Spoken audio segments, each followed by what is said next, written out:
నమస్తే, welcome to Suman TV. మనం use చేసేటువంటి ఫుట్‌వేర్ మన స్టైల్‌ని మరింత పెంచుతుందా? లేకపోతే మన మోకాల్ని స్ట్రెస్‌లోకి నెడుతుందా? మనం యూజ్ చేసేటువంటి హై హీల్స్ కావచ్చు, లేకపోతే ఫ్లాట్ చెప్పుల్స్ కావచ్చు, ఇవన్నీ కూడా మనకు ప్లస్ అవుతున్నాయా? లేకపోతే మన మోకాళ్ళకి మైనస్ అవుతున్నాయా? యెస్. ఈ టాపిక్ గురించి మాట్లాడేద్దాం. మనం ఎలాంటి ఫుట్‌వేర్‌ని యూజ్ చేయాలి మోకాళ్ళ నొప్పులు రాకుండా ఉండేందుకు అండ్ మోకాళ్ళ నొప్పులు వచ్చిన తర్వాత ఎలాంటి ట్రీట్మెంట్స్ కూడా అందుబాటులో ఉన్నాయి. ఈ విషయాలన్నీ అడిగి తెలుసుకుందాం. మనతో పాటు ఉన్నారు ఈపియాన్ పెయిన్ మేనేజ్మెంట్ జూబ్లీ హిల్స్ నుంచి డాక్టర్ సుధీర్ ధారా గారు. Hello sir. హాయ్ అండి. Sir, footwear. సో, పాదరక్షలు అనంటే మన పాదాల్ని రక్షించుకోవడం కోసం మనం తెచ్చుకున్నటువంటి ఫుట్‌వేర్స్. బట్ నౌ డేస్ చూస్తే మనం వేసుకున్నటువంటి డ్రెస్‌కి తగ్గట్టుగా మనం ఫుట్‌వేర్‌ని యూజ్ చేస్తూ ఉన్నాం. సో, అదొక స్టైల్ ఐకాన్ కింద చేంజ్ అయిపోతూ వచ్చింది. సో, ఈ ఫుట్‌వేర్ కూడా మన మోకాళ్ళపై ప్రభావం చూపిస్తుందా? నిజమేనా? అంటే మోకాలు అన్నది మన బాడీలో మేజర్ జాయింట్, పెద్ద జాయింట్. ఎందుకంటే బరువంతా అదే మోస్తుంటుంది. మోకాలుకి కింద భాగంలో కానీ, అంటే మోకాలు యాంకిల్ జాయింట్, మోకాలు పైన హిప్ జాయింట్, ఈ ఏ జాయింట్స్లో అయినా కానీ స్ట్రెస్ ఎక్కువైందంటే, బరువు ఎక్కువైందంటే, abnormal stress ఎక్కువైందంటే knee joint injury జరుగుతుంది. ఓకే. మోకాలు దెబ్బతినే అవకాశం ఉంది. ఇప్పుడు ఫుట్వేర్ అన్నారు కదా, ఫుట్వేర్ అంటే జనరల్గా పాదరక్షకులు, ఓన్లీ ఫుట్ ప్రొటెక్షన్ కోసం. యెస్. ఇప్పుడు ఏమవుతుంది, లేడీస్ హై హీల్స్ వాడతారు. ఇప్పుడు మన డిస్కషన్ అంతా హై హీల్ గురించి. హై హీల్ వాడినప్పుడు ఏమవుతుందంటే, ఇట్లా ఫ్లాట్గా నేల మీద ఉండాల్సినటువంటి మీ ఫుట్ ఇలా అయిందనుకో, ఫస్ట్ ఆఫ్ ఆల్ యాంకిల్ మీద ప్రెషర్ పడుతుంది. యాంకిల్ అంటే మన యాంకిల్ జాయింట్. సో అప్పుడు ఎప్పుడైతే ఇది మీ ఫుట్ కదా, ఇది ఇలాగే ఉండాలి ఎక్కడ కానీ. అంటే మీరు నడిచినా, దుంకినా, కూర్చున్నా కూడాను ఇది ఎప్పుడైతే ఇలా లేస్తుందో, చూడండి ఈ ఈ ఈ మూమెంట్ వల్ల దీని చుట్టుపక్కల ఎన్ని లిగమెంట్స్ ఉన్నాయి సార్, ఇవన్నీ లిగమెంట్స్ అన్నీ కూడా స్ట్రెయిన్కి లోన్ అవుతాయి. స్ట్రెయిన్కి లోన్ అయిన తర్వాత క్రాక్ అవుతాయి. సో ఇది యాంకిల్ మీద డైరెక్ట్గా పడే ఎఫెక్ట్. ఇప్పుడు ఏమవుతుంది, ఈ యాంకిల్ జాయింట్ అన్నది కొంచెం వీక్ జాయింట్, దేనికంటే నీ జాయింట్ కంటే. ఈ ప్రెషర్ అంతా కూడా మళ్ళీ నీ జాయింట్ మీదకి వెళ్తుంది. యాంకిల్ పైన నీ కదా ఉండేది, నువ్వు ఇట్లా అయిపోయినప్పుడు కేవలం మనకి యాంకిల్ జాయింట్ లోనే అండ్ మడమ నొప్పులు మాత్రమే ఎక్కువగా వస్తూ ఉంటాయి. ప్లాంటర్ ఫాసిటిస్ ఎక్కువగా ఉంటుంది. ప్లాంటర్ ఫాసిటిస్ రాకపోయినా కానీ ఈ నీ జాయింట్, ఈ యాంకిల్ ఫుట్ ఎప్పుడైతే స్ట్రైట్గా ఉందో, అది ఇట్లా ఈ లెవెల్ హై హీల్ వేస్తే అలా మూవ్ అయింది అనుకో, ఈ జాయింట్ మీద ప్రెషర్, ఈ జాయింట్ మీద ప్రెషర్ మళ్ళీ ట్రాన్స్మిట్ అయ్యేది నీ జాయింట్. నీ జాయింట్ గురించి మాట్లాడుతున్నాం కదా. సో నీ జాయింట్లో ఆర్థరైటిస్ డెవలప్ అవ్వచ్చు, నీలో లిగమెంట్స్ టేర్ అవ్వచ్చు, కొలేటరల్ లిగమెంట్స్ అవి టేర్ అవ్వచ్చు, మజిల్ స్ట్రెయిన్ అవ్వచ్చు, తొందరగా మీ గుజ్జు అరిగిపోయే లక్షణాలు కూడా హై హీల్స్ వల్ల వస్తాయి. కానీ ఫ్లాట్ చెప్పుల్స్ కూడా యూజ్ చేయొద్దు. ఫ్లాట్ చెప్పుల్స్ యూజ్ చేస్తే షాక్ అబ్జర్బ్స్ దానికి ఏమీ లేక కూడా అది పెద్ద మిస్నామర్, చాలా పెద్ద మిస్నామర్. ఫ్లాట్ ఫుట్ ఉంటే, ఇప్పుడు ఆర్చ్ ఉంటుంది మనకి, ఇప్పుడు ఇది చూసారా, ఈ ఫుట్లో ఇది ఆర్చ్, ఈ ఫుట్ స్ట్రైట్గా లేదు, ఇలాగొచ్చి ఇలా పైకి లేసి మళ్ళీ ఇటు వచ్చింది, దీన్ని ఫుట్ ఆర్చ్ అంటారు. ఆర్చ్ కరెక్ట్గా మెయింటైన్ అయితే లిగమెంట్స్ దెబ్బ తినవు, ప్లాంటర్ ఫేషియా కూడా నార్మల్గా వస్తుంది అన్నది ఒక థియరీ. కొంతమందికి ఈ ఆర్చ్ ఉండదు, అంటే ఇట్లా వంగి ఉంది కదా, ఫ్లాట్గా ఉంటుంది.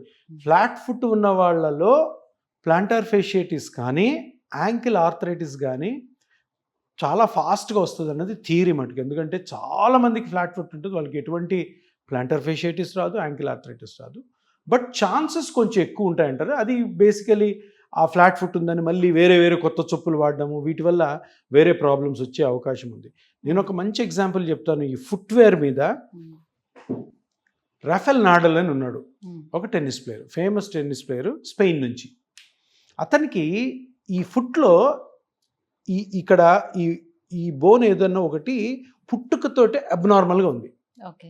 నావిక్యులర్ బోన్ అంటారు, పుట్టుకతోనే అదే అబ్నార్మల్. ఇతను టెన్నిస్ సూపర్ స్టార్ అయినప్పుడు నైకీ కంపెనీ వాళ్ళు, నైకీ అంటే షూ కంపెనీ తెలుసు కదా, వాళ్ళు ఏం చేశారంటే ఆ బోన్ ఓవర్ గ్రోత్ వల్ల, నావిక్యులర్ బోన్ ఓవర్ గ్రోత్ వల్ల సరిగ్గా నువ్వు ఆడట్లేదని నైకీ కంపెనీ వాళ్ళు ఒక స్పెషల్ షూ ఆయనకి తయారు చేశారు. పెద్ద సూపర్ స్టార్ కదా, సో అది వేసుకొని ఆడుతున్నాడు. దాని తర్వాత మీరు ఎప్పుడన్నా గమనిస్తే చాలా గ్రాండ్ స్లామ్ టెన్నిస్ కాంపిటీషన్స్లో మధ్యలో సెమీఫైనల్స్లోనూ, ఫైనల్స్లోనూ, రౌండ్స్లో సడన్గా నీ జాయింట్ పెయిన్ వచ్చి గేమ్లోంచి వెళ్ళిపోయాడు రాఫెల్ నాడల్. దానికి రీజన్ ఏంటంటే ఈ మోడిఫైడ్ షూ ఏదైతే నైకీ వాడు కంపెనీ వాడు తయారు చేశాడో ఆ నావిక్యులర్ బోన్ ఓవర్ గ్రోత్కి దాని ఎఫెక్ట్ మోకాల మీద పడింది. ఓకే. మోకాల్లో కార్టిలేజ్ పోయింది, మోకాల్లో మెనిస్కస్ ఇంజురీ అయింది. ఎందుకంటే చాలా ప్రెషర్ పెట్టి ఆడతారు కదా, రోజుకి ఒక 15-16 అవర్స్ గేమ్ ఉంటుంది వాళ్ళకి ప్రాక్టీస్. సో చూసారా, రిలీఫ్ ఇవ్వాలని ట్రై చేస్తే అక్కడ మోకాలు ఇది దీన్ని చేంజ్ కరెక్షన్ చేసుకుంటూ ఆ చేసిన ప్రయత్నానికి మోకాలు పోయింది. అంటే ఇప్పుడు అది కూడా ఫుట్వేరే కదా, అబ్నార్మల్ ఫుట్వేర్ కదా.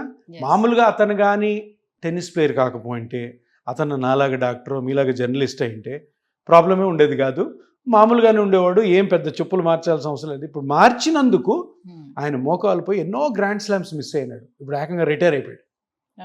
అతని మీరు కానీ ఇంటర్నెట్లో చూసినట్టయితే Rafael Nadal he himself went to the doctor and got the PRP done for the ligaments. మీరు చూడండి ఇంటర్నెట్లోనే ఉంది. రఫెల్ నాడల్ నీ ఇంజరీ అంటే మరి ఇప్పుడు ఫ్లాట్ ఫుట్ ఉండే వాళ్ళందరూ కూడా ఈ మధ్యన అట్లా చేయించుకుంటున్నారు కదా. చేసుకోకండి, వద్దు. ఓకే, తప్పు.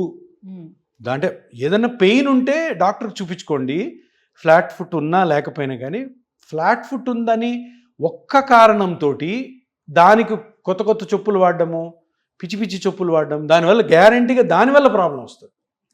మీకు ఫ్లాట్ ఫుట్ ఉన్నా లేకపోయినా మీకు పెయిన్ ఉంటే చూపించుకోండి. కానీ ఫ్లాట్ ఫుట్ కోసం దాని కరెక్షన్ కోసము ఏదో కస్టమైజ్ షూస్, కస్టమైజ్ చెప్పులు వాడడం వల్ల గ్యారంటీగా దెబ్బతింటే రఫెల్ నాడల్ పెద్ద ఎగ్జాంపుల్.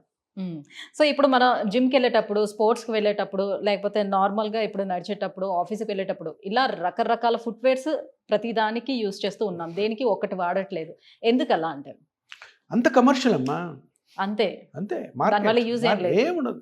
ఎక్కడ డాక్టర్ ప్రిస్క్రైబ్డ్ చెప్పులు ఉండవు. డాక్టర్ ప్రిస్క్రైబ్డ్ చెప్పులు ఏంటంటే ప్లాంటార్ ఫేషియటిస్ ఉంటే, ప్లాంటార్ ఫేషియటిస్ అంటే ఈ అరికాలులో కింద పొర ఉంటుంది, ఆ పొర కానీ కట్ అయిందనుకో, ఆ పొర మీద ట్రీట్మెంట్ చేస్తున్నప్పుడు ఆ పొరకి మనం పిఆర్పి చేస్తాం. పిఆర్పి చేసినప్పుడు అది హీల్ అవుతున్న టైంలో మెత్తటి చెప్పులు వేసుకోమంటాం. వాడు పాపం పేషెంట్స్ వచ్చి అడుగుతుంటారు, sir doctor shoes sir, doctor చెప్పులు సార్. వాడు డాక్టర్ అని దాని మీద పేరు పెట్టి వాడు అమ్ముకుంటాడు తప్పితే దాంట్లో ఏం సైన్స్ లేదు. కానీ ఆ ప్లాంటార్ ఫేషియటిస్ ఉన్నప్పుడు, దానికి పిఆర్పి చేస్తున్నప్పుడు, ఆ ప్లాంటార్ ఫేషియా హీల్ అవుతున్నప్పుడు ప్రొటెక్షన్ కోసం మెత్తని చెప్పులు వాడమంటాం అంతే. అంతేగాని దానికి స్పెషలైజ్డ్ చెప్పులు, స్పెషలైజ్డ్ షూస్ లేవు. అటువంటి వాడితే మోకాలు కానీ హిప్ జాయింట్ కానీ ప్రాబ్లం పడే అవకాశం ఉంది. సో అన్ఈవెన్ వాక్ స్టైల్ వల్ల కూడా మోకాళ్ళు ఇబ్బంది పడుతుందంటారా? అన్ఈవెన్ వాక్ స్టైల్ అంటే అది కంజెనిటల్గా ఏదన్నా లింబ్ డిస్క్రిపెన్సీ, లెంగ్త్ డిస్క్రిపెన్సీ, ఒక కాలు కొంచెం పొడుగ్గా ఉండి అట్లా. అదర్వైజ్ అందరు వాకింగ్ స్టైల్ బాగుండగానే ఉంటుంది. అంటే ఒకటేంటంటే ఇప్పుడు ఒక కాలు పోలియో ఉందనుకో, అప్పుడు ఏమవుద్ది, బరువు అంతా ఒక కాలు పడుతుంది, అప్పుడు ప్రాబ్లం వస్తుంది. అంటే ఏ కాలు మీద అయితే బరువు అంతా పడుతుందో, ఇప్పుడు పోలియో ఉన్న లెగ్లో పడదు, వెయిట్ పడదు, అప్పుడు యువతల కాలు తొందరగా అరిగిపోవచ్చు, మోకాలు అరగచ్చు, యాంకిల్ అరగచ్చు, హిప్ జాయింట్ అరగచ్చు. అదేవిధంగా యాక్సిడెంట్స్ అవుతాయి. యాక్సిడెంట్ అయినప్పుడు 3-4 నెలలు ఆ పార్ట్ ఏదైనా బోన్లో ఇరిగి రాడ్స్ వేస్తే ఆ 3 నెలలు కూడా వెయిట్ షిఫ్ట్ అవుతుంది.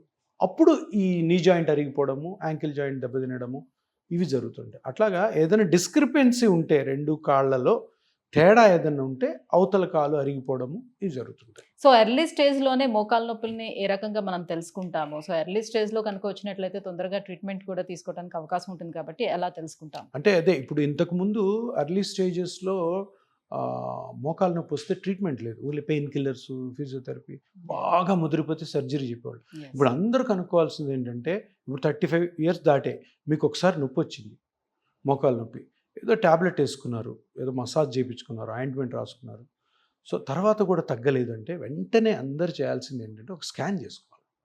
అంటే ఈ 30-35 years దాటిన తర్వాత మోకాళ్ళ నొప్పి, నాకెందుకు మోకాళ్ళ నొప్పి వస్తుంది ఇంత చిన్న అనుకోకండి, 10-15 రోజుల కంటే ఎక్కువ నొప్పి ఉంది అంటే వెంటనే స్కానింగ్ చేసుకోవాలి. అంటే ఆ రోజే మీకు మోకాళ్ళలో ఏదో ఒక ఇబ్బంది స్టార్ట్ అయింది, ఏదో ఒక స్ట్రక్చర్ డ్యామేజ్ అవ్వడం స్టార్ట్ అయిందని కనుక్కోండి. ఎందుకంటే ఇంతకు ముందుకు ఇప్పుడు నేను డిఫరెన్స్, ఇంతకు ముందుకు ఎర్లీ స్టేజెస్లో ట్రీట్మెంట్ లేదు, ఊరికే పెయిన్ కిల్లర్స్, ఇప్పుడు పిఆర్పి ఉంది. సో ఎర్లీ స్టేజెస్ నుంచి కూడాను లేట్ స్టేజెస్ వరకు కూడా ఎప్పుడైనా కూడాను ఆ స్ట్రక్చర్ మోకాలులో ఏదైతే దెబ్బతినిందో ఆ స్ట్రక్చర్ కానీ మనం ఎర్లీగా కనుక్కున్నా లేట్గా కనుక్కున్నా కానీ పిఆర్పి ట్రీట్మెంట్ ఉంది కాబట్టి ఎప్పుడు మోకాలు నొప్పి వచ్చినా కూడా వెంటనే స్కాన్ చేసుకొని అరే పిఆర్పి ట్రీట్మెంట్ అన్నది ఒకటి ఉంది, ఇది చాలా ఎఫెక్టివ్ అని తెలుసుకోవడం అందరి ధర్మం. సో పీఆర్పీ వల్ల ఎలాంటి బెనిఫిట్లు ఉంటాయి? సో ఎన్ని ఇయర్స్ వరకు వాళ్ళకి ఇంకా ప్రాబ్లం రాకుండా ఉంటుంది? అంటే వాళ్ళ లైఫ్ స్టైల్ చేంజెస్ చేసుకోకపోతే మళ్ళీ వెంటనే వచ్చే అవకాశం ఎంతవరకు ఉంటుంది? పిఆర్పి అన్నది హైలీ ఎఫెక్టివ్, అది ప్రూవెన్. కొన్ని వేల రీసెర్చ్ స్టడీస్ జరిగాయి, కొన్ని వేల మంది డాక్టర్లు ప్రాక్టీస్ చేస్తున్నారు, కొన్ని లక్షల మంది పేషెంట్లు బెనిఫిట్ కూడా పొందారు. ఇప్పుడు పిఆర్పి ఎన్ని రోజులు పనిచేస్తుంది, ఏ ట్రీట్మెంట్ కూడాను, ఏ డాక్టర్ చెప్పినా కూడాను మీరు నమ్మకుండా ఉండాల్సిన ఒక విషయం ఏంటంటే ఈ ట్రీట్మెంట్ ఇన్ని రోజులు పనిచేస్తుంది, ఈ ట్రీట్మెంట్ ఇన్ని సంవత్సరాలు పనిచేస్తుంది అని చెప్తే 100% నమ్మొద్దు, తప్పు. మెడికల్లో అట్లా ఉండదు. ఏముంటుంది, ఈరోజు మోకాలు ఎగ్జాంపుల్కి తీసుకోండి. ఈరోజు మోకాలులో ఈ ప్రాబ్లం వచ్చింది, నాకు డాక్టర్ గారు ఇది చెప్పారు, దీని నుంచి నేను బయటపడాలంటే ఎన్ని మార్గాలు ఉన్నాయి? 2, 3. ఆ మూడిట్లో క్షుణ్ణంగా పేషెంట్ దాని గురించి తెలుసుకొని ఒకటి సెలెక్ట్ చేసుకోవాలి. సో అందుకని ఏది కూడాను లైఫ్ లాంగ్ ఉంటుంది, 20 సంవత్సరాలు అంటే 30 సంవత్సరాలు, శుద్ధ అబద్ధం, పచ్చి అబద్ధాలు అవన్నీ నమ్మకండి. కానీ మీరు తెలుసుకోవాల్సింది ఏంటంటే ఈ ట్రీట్మెంటు నాకు సూట్ అవుతుందా లేదా అని డాక్టర్ దగ్గర కనుక్కొని ఈ ట్రీట్మెంట్ ఎంత కాంప్లికేషన్స్ ఉంటాయి, ఈ ట్రీట్మెంట్ ఎంతవరకు సురక్షితము, ఈ ట్రీట్మెంట్ వల్ల అవ్వకపోవడానికి కూడా ఛాన్సెస్ ఉంటాయి కదా. అన్ని ట్రీట్మెంట్ అందరికి సూట్ అవ్వాల్సిన రూల్ లేదు, కొన్నిసార్లు ఉండొచ్చు. అంటే ఎలాంటి సందర్భాల్లో వాళ్ళకి ఇప్పుడు పిఆర్పి గురించి తీసుకోండి. ఇప్పుడు బ్లడ్లో డిసీజెస్ ఉన్నాయి అనుకో, ఇప్పుడు పిఆర్పి అంటే బ్లడ్లో తీసేదే కదా, బ్లడ్లో డిసీజ్ ఉంది అనుకొని చేయకూడదు. కొన్ని కండిషన్స్ చేయొచ్చు, కొన్నిట్లో చేయకూడదు. లుకీమియాస్లో బ్లడ్ క్యాన్సర్స్ చేయకూడదు. తలసీమియా అని ఉంటుంది, వాటిలో కొంచెం జాగ్రత్తగా చేయాలి. థ్రాంబోసైటోపీనియా అంటుంది, ప్లేట్లెట్స్ కౌంటే తక్కువ ఉంటుంది, వాళ్ళతో చేసి వేస్ట్. అటువంటి కండిషన్స్ చేయవు. కొంతమంది వేరే ట్రీట్మెంట్స్ మీద చాలా ఎక్కువ ఇష్టం ఉండి వాళ్ళ పేరెంట్స్ ప్రోద్బలంతోనో లేదంటే వాళ్ళ పిల్లల ప్రోద్బలంతో వస్తారు. వాళ్ళకి బేసిక్గా ఈ ట్రీట్మెంట్ మీద నమ్మకం ఉండదు. నాకొద్దు, నాకు ఆ ట్రీట్మెంట్ కావాలి, ఆ ట్రీట్మెంట్, అటువంటి పేషెంట్ చేయకూడదు. లేదు సార్, ఈ పిఆర్పీనే చేసుకుంటాను నేను, మీరు చేయండి, నాకు మంచి చేయండి అన్న కాన్ఫిడెన్స్ ఉన్న పేషెంట్స్కే చేయాలి. ఇంకొకటి, కొంతమంది ఉంటారు ఇప్పుడు డైలీ వేజెస్ ఉంటారు, కూలీస్ ఉంటారు, రోజు పొలంలో పనిచేసే వాళ్ళు ఉంటారు, వాళ్ళకి 35-40కే అరిగిపోయి ఉంటుంది. టీచర్స్ ఉంటారు, చచ్చినట్టు 8 గంటలు నిలబడి చెప్పాలి. వాళ్ళకి వేరే ట్రీట్మెంట్ ఆప్షన్స్ లేవు, సర్జరీ అంత చిన్న వయసులో చేయరు, టాబ్లెట్స్ ఆల్రెడీ వాడుతుంటారు. వాళ్ళకి చేయొచ్చా? దాంట్లో కూడా సెలెక్షన్ ఉంటుంది. సో ఎవరైతే మన రెగ్యులర్గా మనం చెప్పే జాగ్రత్తలను పాటిస్తారో, ఎవరైతే మన మాట వింటారో అటువంటి వాళ్ళకి చేయాలి. కొంతమంది ఉంటారు, లేదు నేను ఈరోజు పిఆర్పి తీసుకుంటాను, రేపటి నుంచి ఫుల్ పని చేస్తాను, నేను కుదరదు సార్ అంటే చెయ్యం. కానీ వాళ్ళకి వేరే ఆప్షన్ ఉంది, ఏం లేదు అంత చిన్న వయసులో. తప్పకుండా వాళ్ళ మనసు మార్చి చెప్పి జాగ్రత్తలు చెప్తాం. సో ఇక్కడ అందరూ గమనించాల్సిన విషయం ఏంటంటే ఈ కండిషన్లో ఏమేమి ఆప్షన్స్ ఉన్నాయి, ఆ ఆప్షన్స్లో నాకేది సూట్ అవుతుందని పేషెంట్ అంత ఇన్ఫర్మేషన్ కనుక్కొని డిసైడ్ చేసుకోవాలి. Right, thank you sir, thank you so much. So footwear, ఎలాంటి ఫుట్వేర్ యూస్ చేయడం వల్ల మోకాల మీద కూడా బర్డెన్ పడే అవకాశం ఉంటుంది, అండ్ మన దగ్గర అందుబాటులో ఉన్నటువంటి పిఆర్పి ట్రీట్మెంట్ గురించి కూడా తెలియజేసినందుకు థ్యాంక్ యూ సో మచ్.